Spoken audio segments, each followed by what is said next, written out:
श्रीलंका या आपल्या शेजारी राष्ट्राशी भारताचे संबंधित मैत्रीपूर्ण आहेत.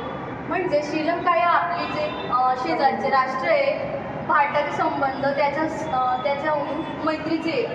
श्रीलंकेतील तमिळ लोक आणि श्रीलंकेचे सरकार यांच्यातील संघर्षामुळे 1985 नंतर श्रीलंकेतील राजकीय अस्थिरता निर्माण झाली. 1985 नंतर श्रीलंकेत राजकीय अस्थिरता निर्माण झाली आहे. त्यावेळी श्रीलंका सरकारच्या मदतीसाठी भारताने शांती सेना पाठवली होती. मग सागरी क्षेत्रात सुरक्षेच्या दृष्टीने श्रीलंकेशी असलेले मैत्रीचे संबंध महत्त्वाचे आहेत. आपल्याला चर्चा करायची आहे. पाकिस्तान भारत संबंध प्रस्थापित करण्याबाबत काश्मीर हा सर्वात मोठा प्रश्न वाटतो. पाकिस्तान आणि भारतचा मेन मुद्दा म्हणजे काश्मीर समस्या आहे. पहिले भारत पाकिस्तान युद्ध काश्मीर प्रश्नावर 1965 मध्ये झाले. दोन्ही देशांमधील संघर्ष सोडवण्यासाठी 1966 मध्ये ताशकंद करार झाला. 1965 मध्ये काश्मीर समस्यावर पहिले युद्ध झाले आणि नंतर 1966 मध्ये ताशकंद करार करण्यात आला. परंतु त्यातून काही साध्य झाले नाही. 1971 मध्ये युद्ध हे जरी बांगलादेश देशाच्या निर्मितीसाठी असेल तरी त्यासाठी काश्मीर प्रश्नाची बाजू होती. भले बांगलादेश राष्ट्र तयार करण्याची निर्मिती संबंध होते, पण त्यातही काश्मीर समस्या हे मेन मुद्दा होता. 1972 मध्ये शिमला कराराने भारत आणि पाकिस्तान यांच्यातील परस्पर देवाणघेवाणीचा हा नवा आराखडा तयार केला.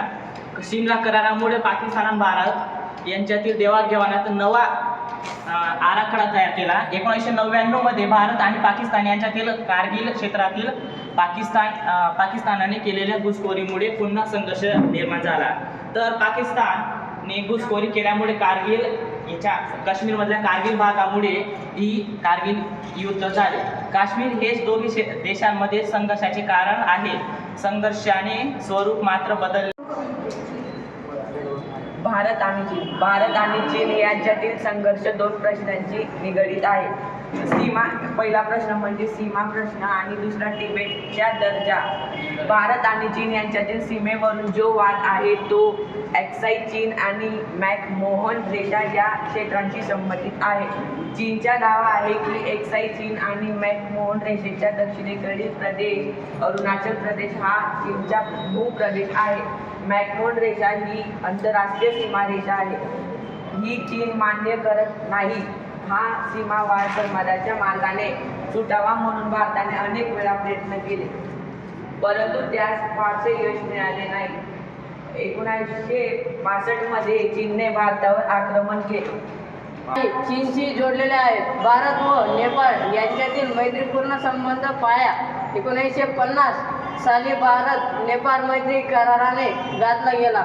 या कराराने नेपाळमधील नागरिकांना भारतामध्ये सहज प्रवेशाचे नव्हे तर सरकारी चीन आशिया सहकार संघटना म्हणजे सार्क ही दक्षिण आशिया राष्ट्रांनी 1985 मध्ये स्थापन केलेली प्रादेशिक संघटना आहे. दक्षिण आशिया राष्ट्रांमध्ये आर्थिक सहकार निर्माण करणे व त्याद्वारे संपूर्ण दक्षिण आशियाचा विकास साधणे हा या संघटनेचे हेतू आहे. सार्क संघटना म्हणजे सर्व दक्षिण आशिया देशांनी एकत्र येऊन आपल्या समान प्रश्नांची व समान हितांची चर्चा करणे व्यवस्थापित होऊ. दक्षिण आशिया, मध्य आशिया आणि आग्नेय आशिया एकमेकांशी जोडले जातील. यामुळे प्रदेशातील व्यापार व आर्थिक देवाणघेवाण वाढले.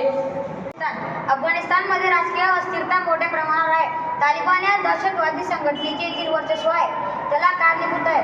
अफगाणिस्तानमध्ये शांतता, सुरक्षितता, स्थैर्य आणणे, तेथील हिंसाचाराला आळा घालणे, लोकशाही सरकार स्थापन करण्यास मदत करणे यासाठी भारताने अफगाणिस्तानला मदत देऊ केली आहे. तसेच युद्धामुळे नष्ट झालेल्या दळणवळणाच्या सुविधा निर्माण करणे, रस्ते बांधणी, विज्ञान आणि तंत्रज्ञान या क्षेत्रात सहकार्य, शाळा, आरोग्य सुविधा. परंतु चीन त्या प्रदेशात आपले लष्करी नियंत्रण सातत्याने वाढवत असल्याने तिबेटच्या दलाई लामा यांनी भारतात राज्याश्रय घेतला. ही बाब दोन्ही देशातील संघर्षाच्या कारणातून ठरली आहे. चीन आणि पाकिस्तान यांच्यातील मैत्री चीन पाकिस्तानाला करत असलेला शस्त्र पुरवठा आणि क्षेपणास्त्र आणि अण्वस्त्रांचे तंत्रज्ञान यामुळे भारताच्या सुरक्षेला असणारा धोका अधिकच वाढत आहे. त्यामुळे पाकिस्तान आणि चीन यांची मैत्री तसेच भारताच्या इतर शेजारी राष्ट्रांमध्ये वाढत असलेला चीनचा प्रभाव ही भारतासाठी काळजीची बाब होती. तिबेट हे पारंपरिकदृष्ट्या एक आहेत. आज आपण भारत आणि पाकिस्तानचे अणुचाचणीबद्दल पाहणार आहोत. भारत आणि पाकिस्तान या दोन्ही देशांमध्ये 1998 मध्ये अणुचाचणी केली आणि त्यामुळे या क्षेत्रात शांतता व सुरक्षितता संबंधित नव्या चिंता निर्माण झाल्या आहेत. भारताने पाकिस्तानमध्ये अणुचाचणी 1998 मध्ये झाली. त्यामुळे खूप दोन देशांच्या परस्परांमध्ये संबंध साधण्याचे प्रयत्न केले आहेत. परंतु पाकिस्तान ज्या प्रकारे भारताच्या विरोधात दहशतवाद